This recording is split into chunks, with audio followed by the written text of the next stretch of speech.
2025 की जनवरी 27 तक का चुनावी माहौल तय करने जा रही है। 8 दिन बाद महाकुंभ का आगाज होने वाला है। 22 जनवरी को राम मंदिर के प्राण प्रतिष्ठा के 1 साल पूरे होने वाले हैं और मिल्कीपुर के उपचुनाव का ऐलान भी होने वाला है। 25 के हर टास्क के लिए योगी आदित्यनाथ भी तैयार हैं। 25 की पहली चुनावी बैठक योगी ने मिल्कीपुर में ही की। मिल्कीपुर का उपचुनाव अब सिर्फ बाय इलेक्शन नहीं रह गया, मिल्कीपुर में महाकुंभ का भी असर पड़ेगा और महाकुंभ पर मौलाना नए नए दावे भी करने लगे हैं। महाकुंभ में वक्फ वाली नई लाइन की भी एंट्री हो चली है। तो इसी जनवरी में तय हो जाएगा 27 में आखिर कौन आएगा।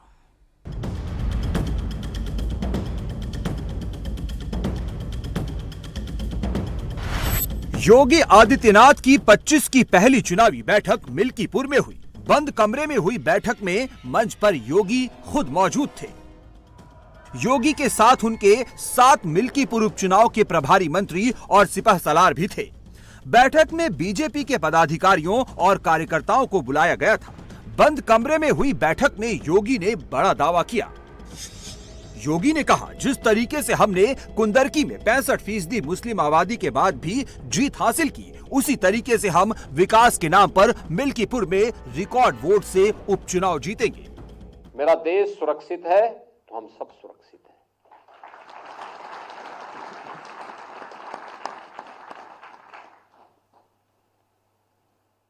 उपासना विधि का अंतर हो सकता है,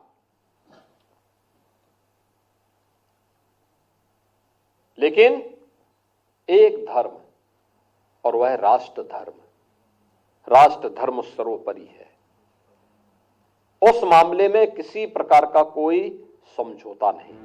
24 में अयोध्या की जीत ने अखिलेश को यूपी का सबसे बड़ा हीरो बना दिया था। 25 में योगी ने बात उसी अयोध्या से शुरू की है। योगी 2027 से अखिलेश एंड कंपनी को अयोध्या में पटखनी देना चाहते हैं और इसकी रणनीति भी योगी ने तैयार कर ली है। मिल्कीपुर का चुनाव महज एक सीट की लड़ाई नहीं है, बल्कि ये 2027 के विधानसभा चुनाव का सेमीफाइनल है। मिल्कीपुर में जो जीतेगा 27 के चुनाव में वही लीड करेगा। मतलब ये कि मिल्कीपुर के उपचुनाव का इंपैक्ट सीधे लखनऊ पहुंचेगा। इसलिए मिल्कीपुर उपचुनाव की तैयारी अखिलेश यादव भी कर रहे हैं। लेकिन योगी और अखिलेश की तैयारी में बहुत अंतर है और इसी अंतर से समाजवादी पार्टी पैनिक मोड में है।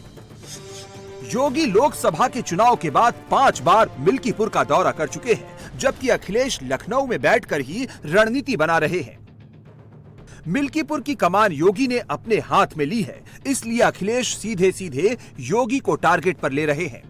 योगी पर पर्सनल अटैक कर रहे हैं। अखिलेश योगी की ईमानदारी पर सवाल उठा रहे हैं। लॉ एंड ऑर्डर को टारगेट पर ले रहे हैं। यूपी में जो चल रहा है, जिस तरीके से उपचुनाव से पहले दावे और बयान आ रहे हैं, उससे एक बात तो क्लियर है कि मिल्कीपुर का चुनाव अब सिर्फ मिल्कीपुर के मुद्दे पर नहीं लड़ा जाएगा। मिल्कीपुर के चुनाव में 27 के चुनावी मुद्दों की टेस्टिंग होगी। योगी ने मिल्कीपुर में बीजेपी की चुनावी लाइन क्लियर कर दी है। योगी ने कहा कि भारतीय जनता पार्टी विकास का प्रतीक है। हमने अयोध्या को विकास का प्रतीक बनाया है। हम विकास और सनातन के प्रतीक राम को मानते हैं, जबकि सपा विध्वंस के प्रतीक बाबर को मानती है। समाजवादी पार्टी ने अयोध्या के विकास को रोका, राम भक्तों पर गोलियां चलवाई और प्रदेश को दंगों की आग में भी झोंका। समाजवादी पार्टी आज भी आतंकियों, दुराचारियों, अपराधियों के साथ खड़ी रहती है, जबकि भाजपा निरंतर देश प्रदेश को विकास की ओर ले जा रही है। योगी राम और विकास को मुद्दा बनाएंगे। एग्जाम्पल के तौर पर अयोध्या को दिखाएंगे। यूपी के 80% सनातनियों के लिए मैसेजिंग का काम होगा। इसी से मिल्कीपुर में जीत भी मिलेगी और 27 का समीकरण भी सेट होगा। ये तो समाजवादी पार्टी की सीट है। अब समाजवादी पार्टी क्योंकि अभी लोकसभा चुनाव फैजाबाद में जीत चुकी है, तो किस तरह से आप लोगों की क्या तैयारी है ये सीट सपा से लेनी?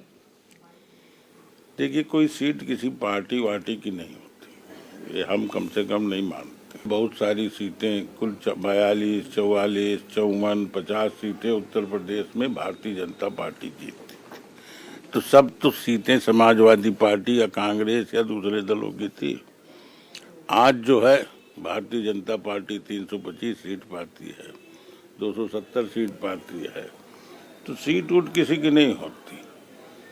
परिस्थितियां हैं, संजोग है, कभी कोई जीत जाता, हम भी वहाँ जीते हैं, 91 में जीते हैं, 17 में जीते हैं, 14 में लोकसभा जीते हैं।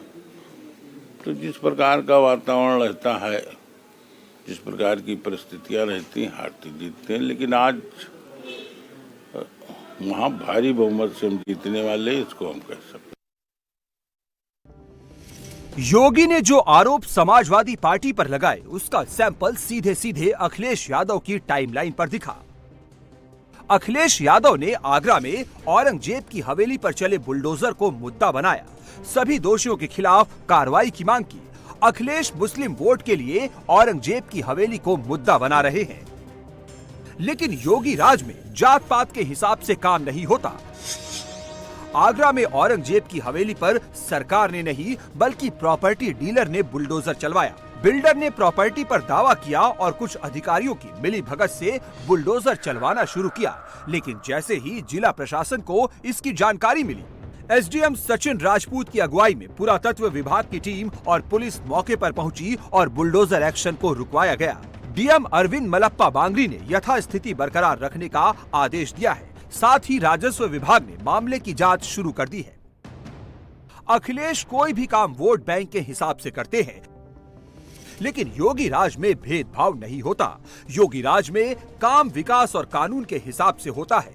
मिल्कीपुर का उपचुनाव भी योगी इसी थीम पर लड़ेगी। महामंथन में योगी ने कार्यकर्ताओं को इसी थीम पर चुनाव लड़ने के लिए कहा है। योगी ने जीत का मंत्र भी दिया। योगी ने कहा, जीत के लिए संपर्क और संवाद ही सबसे बेहतर रास्ता है। कार्यकर्ता डबल इंजन सरकार की जन कल्याणकारी योजना को लेकर जनता से संवाद करें, विकास के लिए जनता से वोट की अपील करें। योगी मिल्कीपुर सिर्फ बैठक और जीत का मंत्र देने के लिए नहीं आए थे। योगी मिल्कीपुर बीजेपी की तैयारियों को चेक करने आए थे।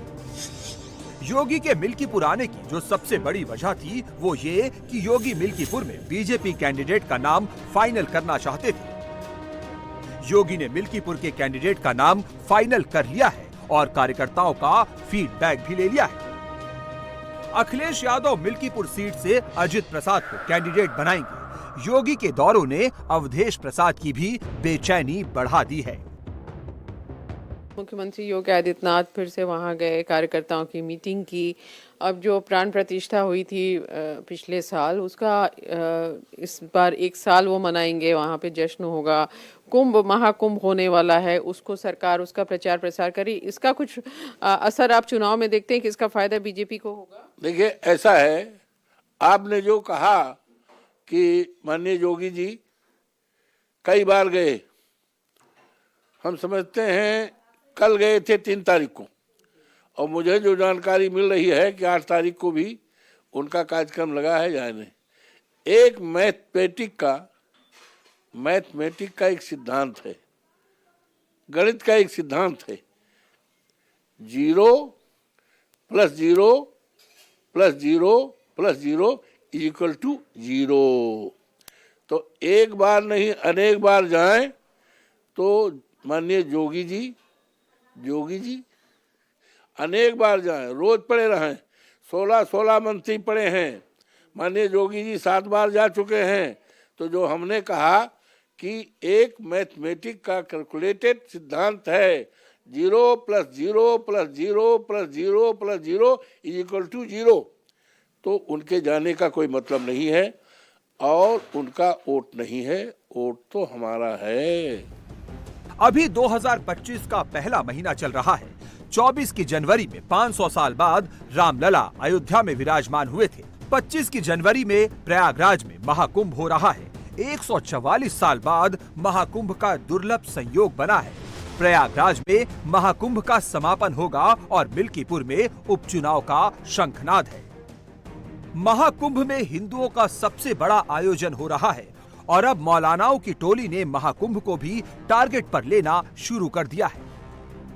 ऑल इंडिया मुस्लिम जमात के राष्ट्रीय अध्यक्ष मौलाना शहाबुद्दीन राजवी बरेलवी ने सीएम योगी को चिट्ठी लिखी है। इस चिट्ठी में मौलाना शहाबुद्दीन ने दावा किया है कि प्रयागराज महाकुंभ में साधु संतों ने बड़े पैमाने पर मुस्लिमों के धर्मांतरण का प्रोग्राम बनाया है। अगर ऐसा हुआ तो धर्मांतरण कानून का कोई मतलब नहीं रह जाएगा। अगर ऐसा हुआ तो पूरे देश का माहौल खराब हो जाएगा। अब यही मौलाना शहाबुद्दीन नई लाइन लेकर आए हैं। मौलाना दावा कर रहे हैं महाकुंभ 55 बीघा वक्फ की जमीन पर हो रहा है।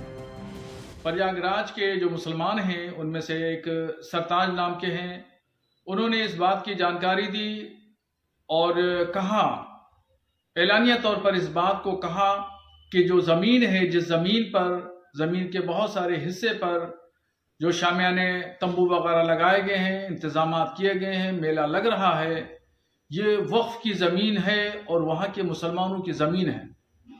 मगर दरियादिली देखिए मुसलमानों की कि मुसलमानों ने कुंभ के मेले की तैयारियां, शामियाने और पिंडाल, रोड और सड़कें और खड़ंजों पर कभी मना नहीं किया कि यहाँ पे मत लगाइए। और तंग दिली देखिए अखाड़ा परिषद के लोगों की कि वो लोग जो है वो मुसलमानों के प्रवेश पर वहाँ पे ठेला लगाने, खोंचा लगाने से भी मना कर रहे हैं कि वहाँ कोई भी मुसलमान एंट्री नहीं करेगा। बड़ा दिल दिखाते हुए मुसलमानों ने इस तमाम व्यवस्था को कायम रखने के लिए कोई भी आपत्ति नहीं की और 55 बीघे की जमीन पर जो वक्फ जमीन है, वो जमीन पर कुंभ मेला लग रहा है। अब आप खुद ही सोचिए, वक्फ बोर्ड तो आजादी के बाद बना है, कुंभ तो युगों युगों से हो रहा है, हजारों साल से कुंभ की परंपरा चल रही है। ऐसे में फिर कुंभ का आयोजन वक्फ की जमीन पर कैसे हो सकता है?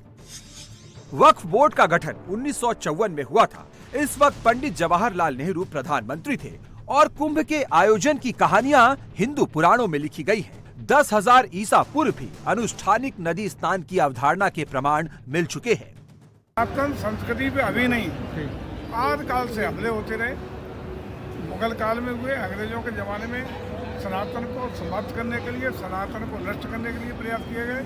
लेकिन सनातन संस्कृति, सनातन परंपराएं, ये जो सामाजिक हमारा ताना माना पूरे समाज का मजबूत करने का काम करता है, हिंदुस्तान की आत्मा है। ये सनातन हमेशा मजबूत था, मजबूत है, मजबूत रहेगा। इसको कोई नष्ट नहीं कर सकता है। तो इसी सनातन को, इन्हीं सब विरासत को संरक्षित करने का काम, संवर्धित करने का काम और उन परंपरा, आदत और मूल्यों जोड़ने का काम हमारी भारत सरकार और प्रदेश सरकार कर रही है। यूपी में योगी आदित्यनाथ 7-2 से आगे चल रहे हैं, लेकिन जो मिल्कीपुर जीतेगा 27 में वो ही चुनावी फ्रंट को लीड करेगा।